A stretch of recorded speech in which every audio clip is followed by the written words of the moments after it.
어느 주일 학교 선생님이 한 어린 아이에게 물었답니다. 너는 성경책에 뭐가 들어있는 줄 아니? 그 아이가요, 그것도 몰라요. 알아요. 그러더래요. 그럼 뭐가 들어있는데? 우리 엄마 성경책에는요, 헌금 봉투하고요, 백화점 상품권하고요, 피자 쿠폰 2장 들어있어요. 그리고 우리 누나 성경책에는요, 연애 편지 들어있어요. 그러더래요. 여러분의 성경책에는 뭐가 들어있습니까? 예수님 들어있죠? 신구약 성경의 주인공은 예수님 아닙니까? 오늘은 성경의 주인공이신 예수님이 이 땅에 탄생하신 날입니다.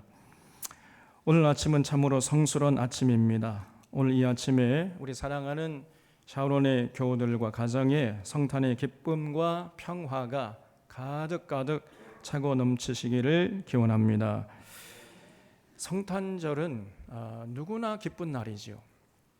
부자나 가난한 자나 남녀노소 할 것 없이 온 나라 만 백성이 기뻐하는 날입니다. 이것은 무엇을 말해주는 겁니까? 가정에서 어느 가장의 생일은 온 가족들의 기쁨이 되잖아요. 아버지가 생신을 맞이하면 자녀들이 전부 모여가지고 잔치를 벌이잖아요. 또 왕의 생일은 백성들의 기쁨이 됩니다. 왕의 생일날에는 모든 백성들이 기쁨으로 먹고 마시고 춤추면서 축제를 벌이지요. 그런데 예수님의 생신에 온 세상 사람들이 기뻐하는 거예요. 이것은 뭘 말하지요? 예수님이 이 세상의 왕이심을 말해주고 있는 겁니다. 분명한 증거죠. 그래서 예수님이 오신 날을 기점으로 해서 이 역사를 지금 기록하고 있잖아요. 예수님이 오시기 전의 역사를 BC라 하고 예수님이 오신 후의 역사를 AD라고 합니다. 그러니까 예수님이 오신 날을 기점으로 이 세계 역사를 지금 전과 후로 나누고 있는 거지요. 이것은 예수님이 만왕의 왕이심을 확정해 주는 분명한 증거예요. 예수님이 온 세상의 왕이십니다. 왕은 왕이신데 어떤 종류의 왕이겠어요? 지금 우리가 경험하는 이런 세상의 권력자들 같은 그런 왕이겠습니까? 절대 그런 분이 아니라는 거예요. 오늘 봉독한 이사야 11장에는 이사야가 언젠가 하나님이 메시아를 보내주실 것을 예언하고 있어요. 여기 1절을 보겠습니다. 이새의 줄기에서 한 싹이 나며 그 뿌리에서 한 가지가 나서 결실할 것이요 그의 위에 여호와의 영 곧 지혜와 총명의 영이요 모략과 재능의 영이요 지식과 여호와를 경외하는 영이 강림하시리니 그랬죠. 여기 이새의 줄기라는 것은 이새의 가문을 말하는 거죠. 이새의 가문이라는 말입니다. 그래서 이새의 가문에서 한 싹이 나고 그 뿌리에서 한 가지가 나서 결실한다는 말은 이새의 가문에서 장차 하나님이 보내시는 메시아가 탄생하실 것이라는 이런 의미예요. 그런데 그분의 됨됨이가 어떠합니까? 그 여호와의 영이 그 위에 있다 그랬어요. 다시 말해 성령 충만해서 하늘의 지혜와 총명이 넘치신다 그랬어요. 또 모략과 재능을 겸비하신 분이라 그랬습니다. 여기 모략이라고 하니까 사실 이 말은 좀 그 단어의 뉘앙스가 별로 좋지 않잖아요. 모략이라는 말은 은밀하게 뒤에서 나쁜 일을 꾸민다 그래서 모략꾼 그러면 이미지가 좋지 않잖아요. 그런데 모략이라는 단어를 써버렸어요. 누가 번역했는지 모르지만은. 그런데 그 원어를 보면은 그런 의미가 아닙니다, 여러분. 이 히브리 말로 모략이라고 번역한 그 단어는 애차라는 단어를 쓰고 있어요. 애차. 이 애차라는 말은 충고하다, 충고, 조언, 의논 이런 뜻입니다. 그래서 그 이새의 가문에서 장차 일어날 그 메시아는 우리에게 가장 유익하고 가장 복된 쪽으로 충고하고 조언해주는 그런 분이시라는 거예요. 그래서 굉장히 이미지가 좋은 단어입니다. 그런데 그거를 모략이라는 단어로 번역을 해놨어요. 그래서 장차 이새의 가문에서 탄생하실 메시아는 훌륭한 충고자가 되시고 재능이 넘치신다는 겁니다. 그리고 지식이 넘치고 여호와 하나님을 경외하는 분이라 이렇게 소개하고 있지요. 그리고 그 메시아가 과연 나라를 어떻게 다스려 가실 것인지를 3절 이하에서 자세히 예언해 놓았어요.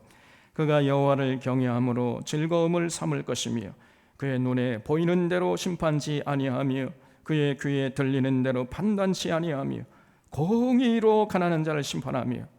여러분, 이 말 읽으면 눈이 번쩍 뜨이잖아요. 세상 권력자들은 공의가 없잖아요. 입만 열면 공의를 외치지만은 전혀 공의롭지 못하지 않습니까? 그런데 장차 이새의 가문에서 일어날 메시아는 공의로 심판하신다는 거예요. 공의로 가난한 자를 심판하며 정직으로 세상에 겸손한 자를 판단할 것이며 그 입에 막대기로 세상을 치며 그 입술에 기운으로 악인을 죽일 것이며 공의로 그의 허리띠를 삼으며 성실로 그의 몸에 띠를 삼으리라 그랬습니다. 당시 유대 나라들의 그 나라의 왕들은요, 한결같이 그 눈에 보이는 대로 심판했습니다. 다시 말하면 그냥 겉껍데기만 보고 저 사람이 어떤 지위에 있는 사람이냐, 얼마나 많이 배운 사람이냐, 얼마나 많은 돈을 갖고 있느냐, 그런 껍데기를 보고 판단했다는 것입니다. 그러니 엉터리로 심판을 해버린 거 아니겠어요? 그러니 당시 유대 백성들은 그런 악한 권력자 밑에서 신음의 신음을 거듭하고 있었던 것입니다.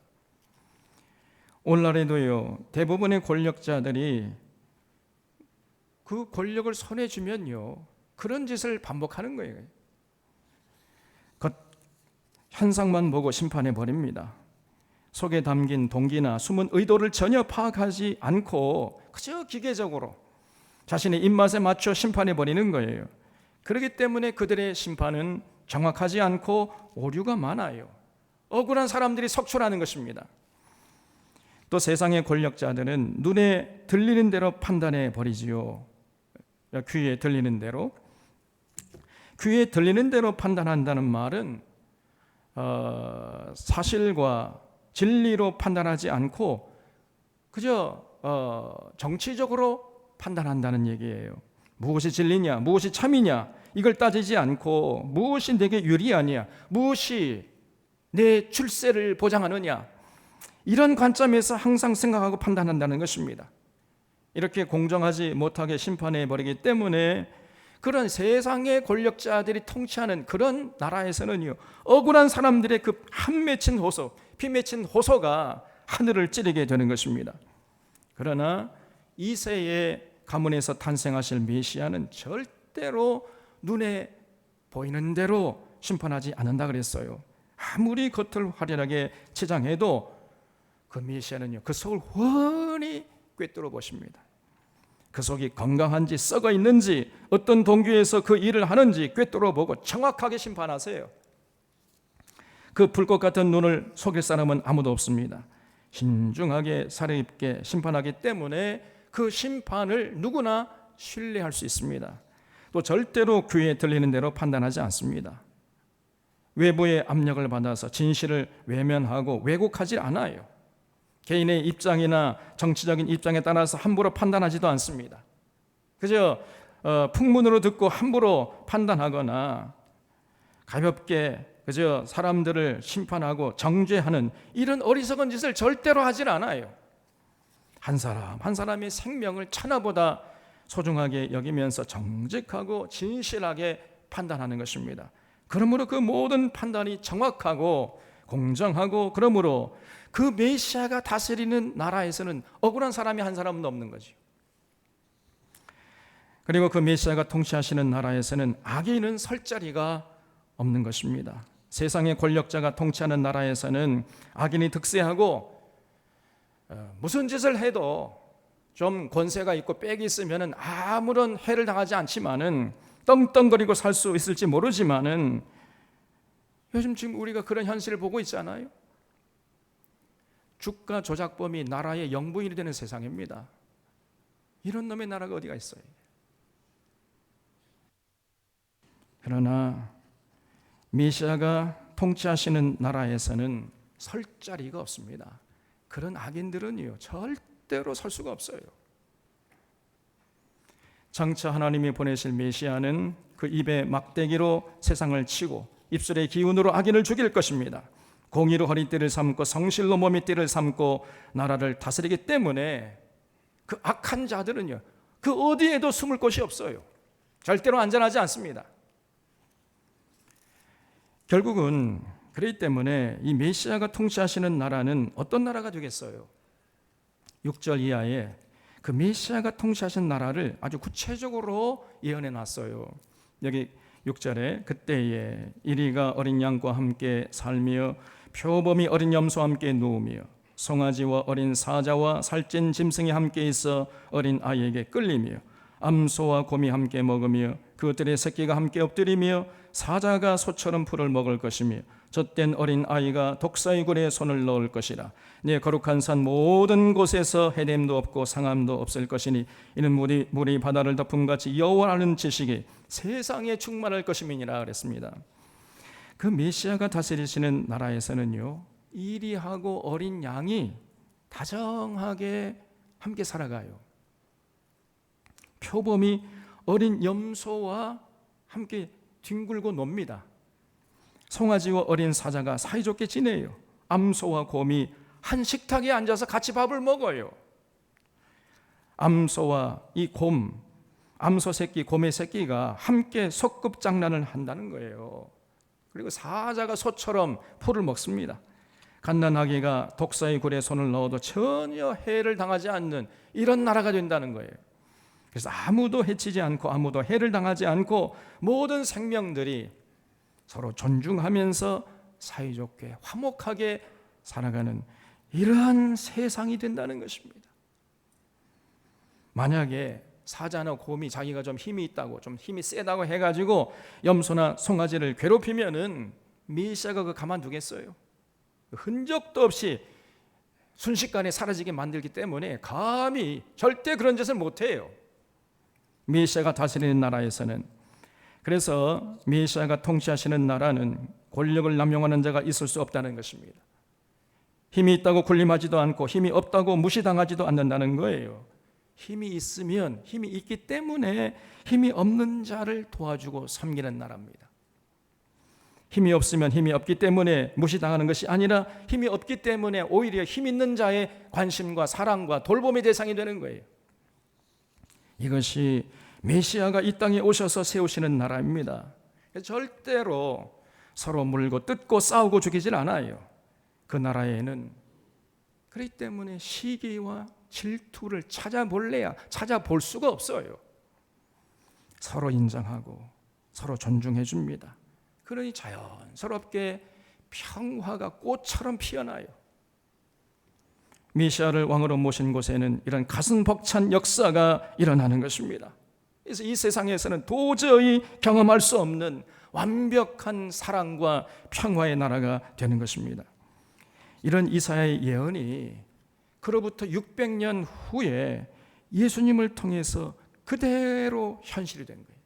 그래서 예수님을 우리가 그 이사야가 예언한 메시아가 되신다 이렇게 믿고 그 예수님을 찬양하는 것입니다. 여러분, 예수님을 메시아로 왕으로 모시는 나라에서는요, 반드시 이런 이사야의 예언이 그대로 현실이 돼요. 예수님은 이사야 선지자가 예언한 대로 성령 충만하셔서 넘치는 지혜와 총명으로 하늘의 진리를 남김없이 전해주셨습니다. 정직으로 세상에 불의한 권력자들에게 고통받는 백성들을 위로했어요. 공의와 성실로 권력을 남용하고 백성들 위에 군림하는 자들을 심판하셨습니다. 공생애 동안 변함없이 가난한 자들을 부욕해 하고 병든 자들을 치료해주고 따스하게 품어주고 놀린 자들을 자유케 하셨습니다. 말씀 한마디로 광평을 잠잠케 하시고 죽은 자도 살리시는 그 능력을 가지고 결코 눈에 보이는 대로 심판하지 않고 귀에 들리는 대로 판단하지 않았어요. 그래서 이사야 선지자가 예언한 대로 예수님은 언제나 공의로 허리띠를 삼고 성실로 띠를 삼고 그렇게 심판하고 다스렸던 것입니다. 그래서 예수님은 힘 있다고 의시되고 높은 자리에 앉았다고 세도 부리는 이 율법학자들, 바리새인들, 서기관들, 또 로마의 앞제비들, 이런 사람 보기만 하면요, 이 독사의 새끼들아, 너희가 어떻게 지옥의 판결을 피하겠느냐, 이러면서 그냥 얼굴에 분노가 가득했어요. 자신들은 손 하나 까딱하지 않으면서 교인들에게 교리로 옴짝달싹이에요. 옴짝달싹. 아영 왜 웃어요? 옴짝달싹. 제가 이걸 단어를 찾아보니까 이 말이 참 어렵습니다. 옴짝달싹이 정확한 표현이에요. 옴짝달싹 못하게 하는 유대교 지도자들이 씌운 멍에를 예수님은 과감하게 벗어 던지고 그들의 핍박을 온몸으로 견뎌냈어요. 생사여탈권을 쥐고 있던 빌라도나 헤롯 같은 이 권력자들 앞에서도요, 그런 자들 전혀 두려워하지 않고 그들을요, 사람 취급하지 않았습니다. 저것들은 살았으나 죽은 자들이다. 사람 취급하지 않았어요. 그 대신에 예수님은 갈릴리 호수의 어부로 잔뼈가 굵은 사람들을 제자로 삼고 베다니에 그 가난한 사람들, 병든 사람들, 아무도 주목하지 않는, 아무도 가까이 하지 않으려고 하는 이런 사람들의 친구로 그들 다정스럽게 사람 대접하면서 우정을 나누면서 평생을 사셨습니다, 여러분. 그래서 예수님의 삶을 보면은 예수님이 가시는 길 앞에는 이사야가 예언한 대로 공의가 꽃처럼 피어나고 정의가 강물처럼 넘실거렸던 것입니다. 그러나 이런 예수님을 당시 유대계와 로마의 기득권층들이 증오했어요. 이빨을 부두둑 갈아대면서 결국은 예수님을 잡아서 십자가에 못 박았습니다. 그러나 예수님은 십자가에 못 박히면서도 주여 저들의 죄를 용서하여 주시옵소서, 자기들이 하는 짓을 알지 못함이니이다, 이렇게 기도하셨어요. 그리고 제자들에게 내가 너희를 사랑한 것처럼 너희도 서로 사랑해라. 너희가 서로 사랑할 때 비로소 모든 사람들이 너희가 내 제자인 줄, 너희가 나를 믿는 사람들인 줄 알게 될 것이다, 이렇게 가르쳐 주셨어요. 그래서 끝까지 사랑의 모습을 잃지 않으셨습니다. 이런 예수님의 삶을 한마디로 요약하면은 사랑과 평화의 삶이었다. 그래서 예수님은 사랑과 평화의 왕이심을 우리가 알 수 있습니다. 사랑과 평화의 왕이 탄생하신 아침이 바로 오늘 아침인 것입니다. 그렇기 때문에 이 오늘 아침이 얼마나 성스러운 아침인지 알 수가 없어요.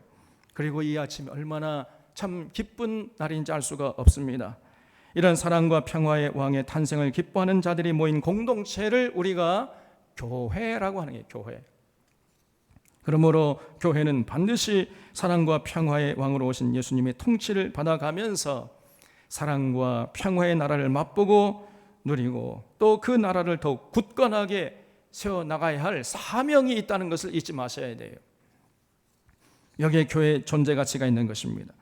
교회는 주님이 다스리시는 사랑과 평화의 나라를 세워나가는 하나님의 거룩한 도구라는 사실을 우리 사랑하는 서론의 교우들은 결코 잊지 않으시기를 바랍니다.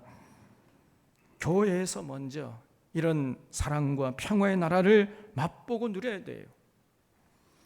우리가 사랑과 평화의 나라를 맛보고 그런 나라를 세워가려면은 먼저 사랑이 무엇이고 평화가 무엇인지 잘 알아야 됩니다. 그리고 이런 사랑과 평화를 먼저 우리가 맛보고 누려야 돼요. 여러분, 사랑이 뭡니까? 사랑은 계산이 아니고 흥정이 아니잖아요. 계산하고 따지는 것은 사랑이 아니고 그는 거래지요, 거래. 사랑은 자신을 비워서 대상을 채워가는 것입니다. 이렇게 자신을 비워서 대상을 채우면 채울수록 나는 가난해지는 것이 아니라 더 부유해지는 거예요. 더 기쁨으로 충만해지는 것. 이렇게 만들어주는 것이 진짜 사랑이에요. 나는 고통스럽기만 하면서 대상을 행복하게 하는 것, 이거는 사랑이 아니에요. 그는 짝퉁 사랑입니다. 절반의 사랑이에요. 온전한 사랑은 그게 아닙니다. 온전한 사랑은 상대방을 행복하게 하면서 내가 더 행복한 거예요. 그게 진짜 사랑이에요. 상대방을 기쁘게 하고 충만케 하면서 나는 더 기쁨이 넘치고 더 충만해지는 거예요. 그것이 진정한 사랑인 것입니다, 여러분. 그래서 자신을 비워서 대상을 채우면 채울수록 나는 더 충만해지는 겁니다. 주는 것이 기쁨이고 주면 줄수록 삶이 더 맑아지고 더 풍성해져요. 이렇게 만들어주는 것이 진짜 사랑이에요.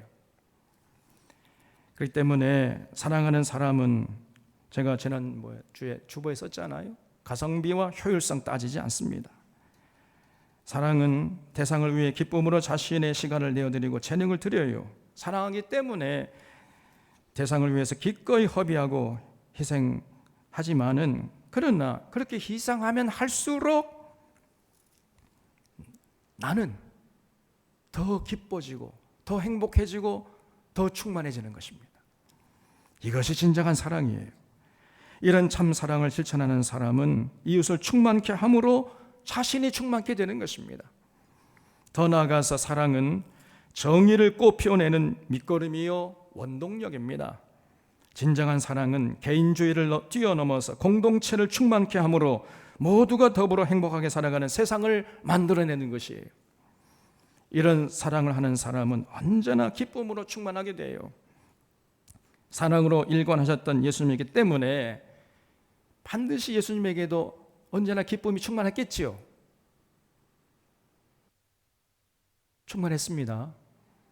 왜 이렇게 세상이 조용해요? 그걸 어떻게 알 수 있어요?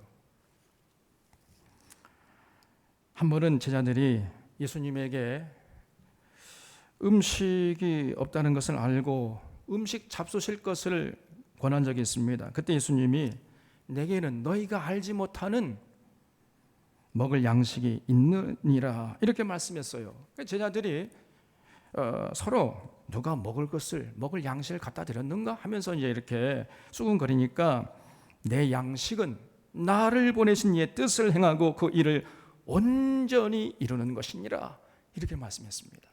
여러분, 이 말씀을 통해서 우리가 알 수 있는 게 뭐예요?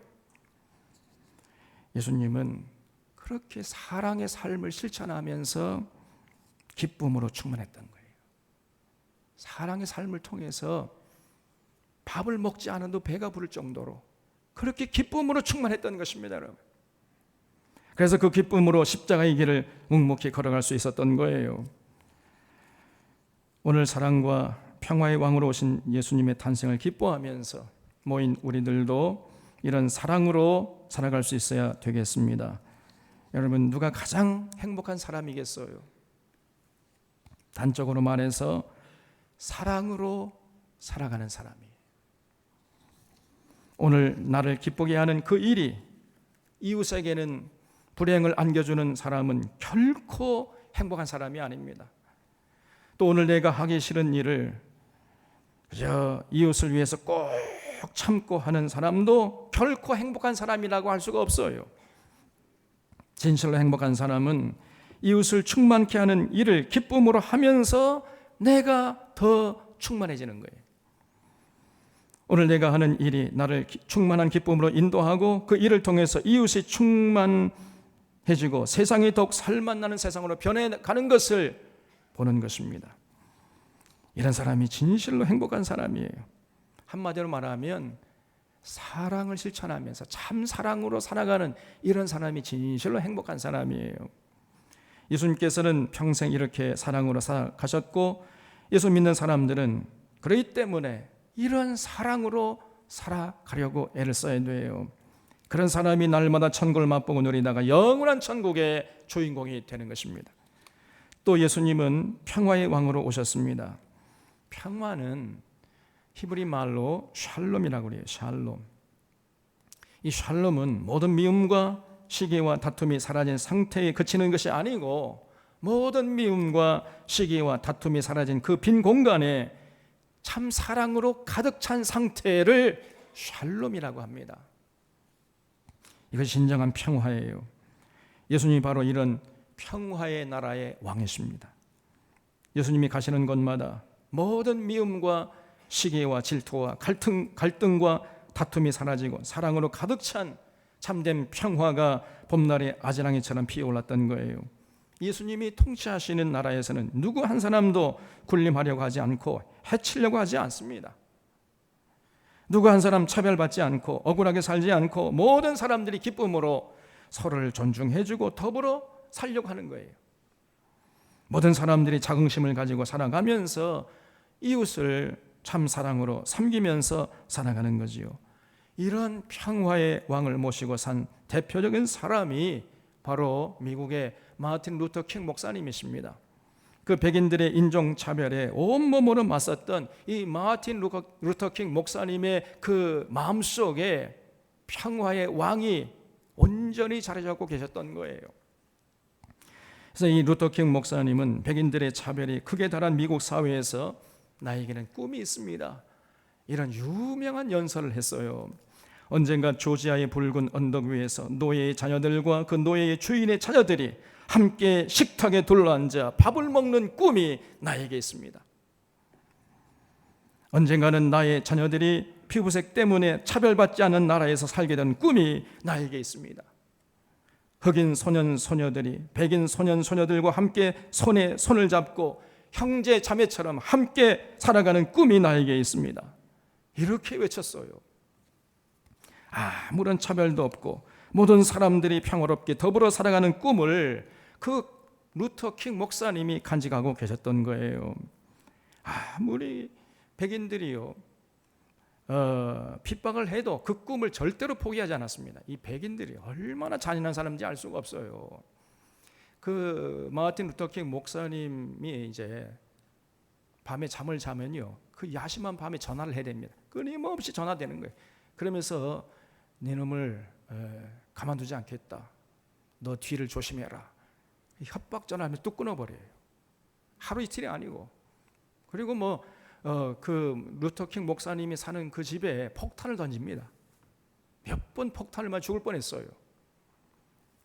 이렇게 위협을 하고 핍박을 가해도 그 목사님이 절대로 꿈을 포기하지 않았습니다. 오히려 그 같은 동료들과 함께 손에 손을 잡고 We shall overcome, 유명한 노래이죠. We shall overcome, we shall overcome, we shall overcome someday. Deep in my heart, I do believe we shall overcome someday. 이렇게 노래했어요.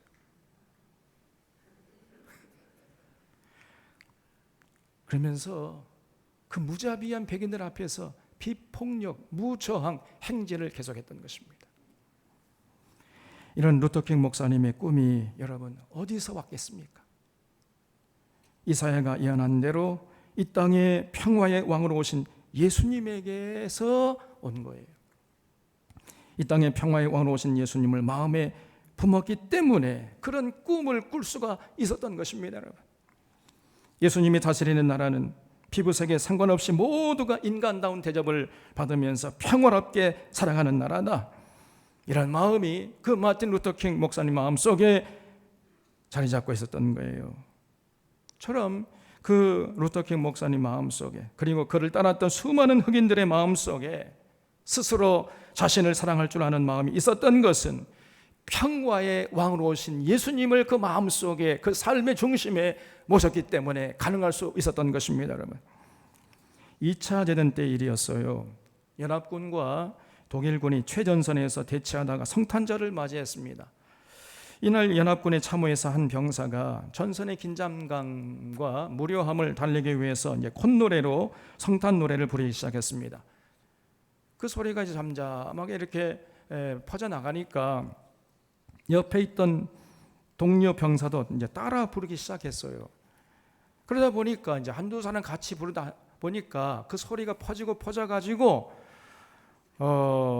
그 적군의 그 독일군 참호 속에까지 들렸던 거예요. 그러니까 독일 군인들도 같이 따라 부르기 시작했습니다. 전장하다 말고 사이좋게 같이 성탄 노래를 부르는 이러한 상태가 되어버린 거예요. 이런 모습을 보고 이제 연합군 대장과 독일군 대장이 만나서 우리 이럴 것이 아니라 성탄절만큼은 전쟁을 멈추기로 합시다. 이렇게 합의하고 전쟁을 멈췄다는 그 유명한 실화가 있습니다. 그렇습니다, 여러분. 예수님이 평화의 왕으로 오셨기 때문에 가능했던 거죠. 이처럼 예수님이 다스리시는 나라는 이 세상에서는 도저히 맛볼 수 없고 누릴 수 없는 사랑과 평화의 나라입니다. 그 나라는 사랑의 뿌리에서 돋아나는 공의가 꽃처럼 피어나고 평화가 탐스러운 열매로 주렁주렁 맺어가는 나라예요. 참된 평안과 기쁨과 참 자유함으로 하나님을 섬기고 이웃을 섬기는 나라입니다. 이런 아름다운 나라가 시작된 날이 바로 오늘 이 아침이에요. 그렇기 때문에 우리가 이렇게 모여서 예수님의 탄생을 기뻐하면서 축하하는 것입니다. 제가 어렸을 때부터 저는 교회 다녔거든요. 모태신앙입니다. 그 어머니 손에 이끌려서 이제 교회를 다니고 그 성탄절만 되면 얼마나 기뻐했는지 몰라요.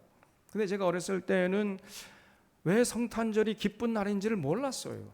그냥 사람들이 기뻐하니까 기쁜 날인가 보다 하고 그냥 기뻐했습니다. 그리고 그 엄마가 사탕 주니까 사탕 받아 먹는 기쁨에 기뻐했던 것 같아요. 그러나 철이 들고 나서 왜 우리가 이 날을 기뻐해야 하는지 알았습니다. 타락한 인간들이 권력을 잡고 다스리는 세상 나라에서는 도저히 맛볼 수 없고 누릴 수 없는 사랑과 평화의 나라가 시작된 날이기 때문이에요. 그러므로 우리가 소리 높여 우리 주님의 탄생을 기뻐하고 찬양하는 것입니다. 예수님의 탄생하시던 밤에 천사들이 그 예수님의 탄생을 온 백성에게 미칠 큰 기쁨의 좋은 소식이다 이렇게 규정했어요. 타락한 사람이 권력을 잡고 다스리는 세상에서는 도저히 맛볼 수 없는 사랑과 평화의 나라를 세우시는 주인공이 탄생하셨기 때문입니다. 그러므로 사랑과 평화의 왕으로 오신 예수님을 모신 교회는 가증히 여기면서 멀리해야 할 것들이 있고 사랑하면서 추구해야 할 것들이 있습니다. 독재와 탐욕과 교만과 사치와 마음의 미움과 시기와 또 다툼과 폭력과 전쟁 이런 것들은 가증히 여기면서 멀리해야 돼요. 이런 모습들을 용납한다면 그런 공동체는 교회가 아닙니다. 그냥 무늬만 교회죠. 가짜 교회예요. 반면에 섬김과 나눔과 위로와 기쁨과 사랑과 평화 등은 사모하고 추구해야 할 가치들이에요. 이런 모습들을 적극적으로 추구해 나가는 교회가 진실로 건강한 교회인 것입니다. 오늘 사랑하는 사론의 교우들에게 우리 주님의 탄생을 기뻐하는 기쁨이 넘칠 수 있기를 바랍니다. 그리고 모두가 함께 힘을 합해서 사랑과 평화의 나라를 세워가기로 새롭게 결단할 수 있기를 바랍니다. 그래서 우리 사론의 교우들이 가는 곳마다 사랑의 뿌리에서 돋아난 공의가 꽃처럼 피어나서 서로 입을 맞추고 평화가 탐스러운 열매로 맺혀질 수 있기를 바랍니다. 그래서 우리 교회가 사랑과 평화의 왕으로 오신 예수님의 통치를 받아가면서 사랑과 평화의 나라를 세워가는 그 사명을 잘 감당해 주시기를 주님의 이름으로 부탁드립니다. 기도하겠습니다.